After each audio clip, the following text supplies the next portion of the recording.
ហូបមួយមុខនេះឆាត្រីសាច់មាន់ស្រែគល់ក្រៃល្មៀតម្ទេសទឹកទឹកក្រូច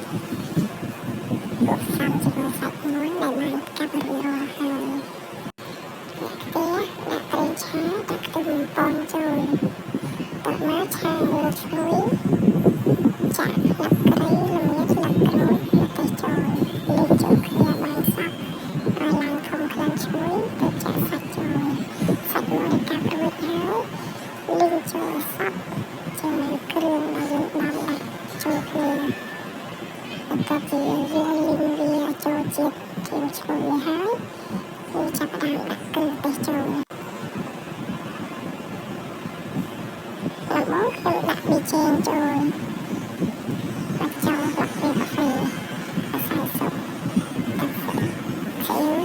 ប្រេងខ្យងអំបិលនិងស្ករសបន្តិចទឹកម្សៅឆាដែលកូរសព្វហើយចូលបន្ថែមដើម្បីឲ្យជំនួសជាតិឲ្យសាច់ឆាប់ហើយកូរចូលបានសព្វ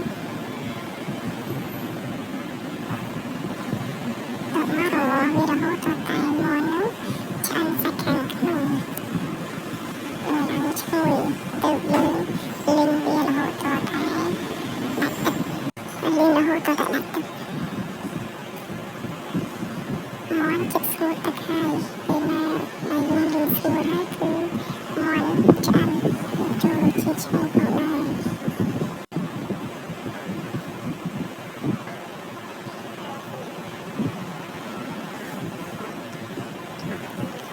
សាច់មាន់ចាប់បានរីកស្ងួតហើយក្លិនក៏រីកឈ្ងុយដែរឥ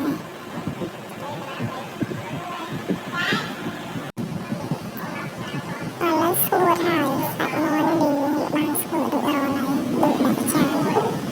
ថែមនៅសណ្តែកដីចូលបន្តិចមកគឺរសជាតិកាន់តែឆ្ងាញ់